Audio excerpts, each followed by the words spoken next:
AM Extra digging deeper this morning into the eviction crisis. In both Oregon and Washington state, eviction moratoriums have expired, but eviction protections for renters to pay the back rent owed, they're still in place. And those protections in Washington state expire at the end of this month. And in Oregon, they expire February 28th, 2022. So joining us live now to explain how evictions will affect the economy is Rent.com's Brian Carberry. First of all, good morning, Brian. Thanks for taking the time this morning. Hey, Ken and Travis, how are you doing? Great. Doing Well, let's get right into it. How many evictions could we possibly see in the Pacific Northwest with these eviction situations looming?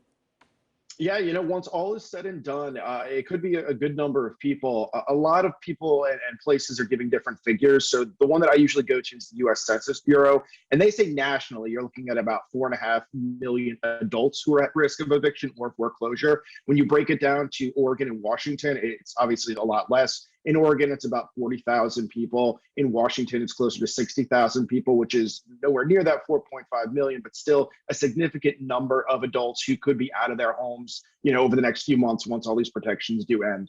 Well, those are big numbers. So what could all these evictions do to the housing and rental economy here in the Pacific Northwest?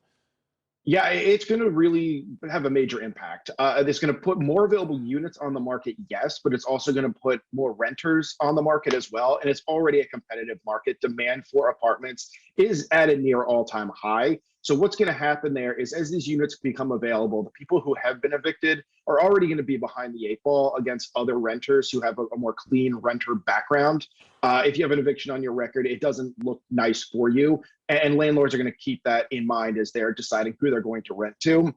So people who don't have evictions are likely going to get picked first for some of these units, especially the more affordable ones, because there will be a rush on affordable units. There always is. So when those go off the market, it's going to leave the pricier units that people who have been evicted may have trouble getting into, may not even be able to afford. That's going to drive that average price up because there's going to be more pricier units on the market. And then landlords also may be raising the prices on some of their units too, one, to meet that market demand, and two, if they haven't been able to collect back rent from some of these people they've had to evict, they need to recoup that money somehow. So they're going to raise their rents in some cases to try to make up some of that money that's owed to them.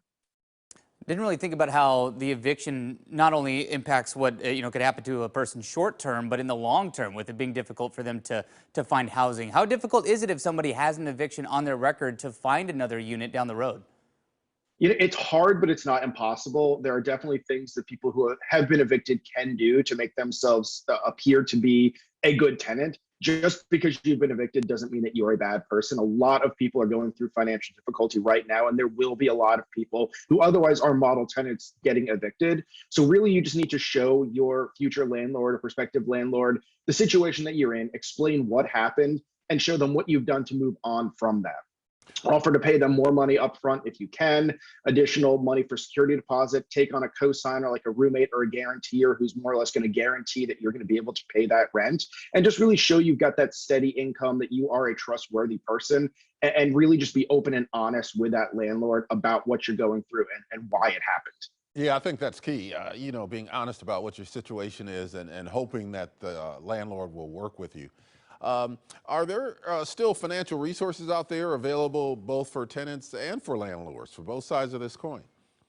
Yeah, so there was $50 billion that was given out to states to use to help out renters and landlords. The deadline that the Treasury Department had given states actually was yesterday. They wanted 65% of that money to be spread out to people. Many places didn't reach that threshold.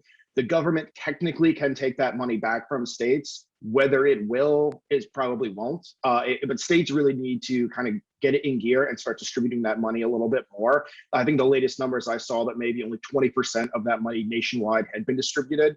So there is financial assistance for renters that is out there. It's a very slow process. There are a lot of people applying for it. So I wouldn't say that should be your only recourse right now, is sit and wait for that. There are other things you need to do. Have those conversations with your landlords. Talk to friends and family if you need to borrow some money. Just do what you can to try to pay back some of that money that is owed so you don't be evicted. Brian Carberry, some great information there from Rent.com. Thank you for joining us this morning. Absolutely. Have a good one. All right. And for more information on eviction protections and resources, if you need help, go to our website. That's coin.com. Breaking this morning, Supreme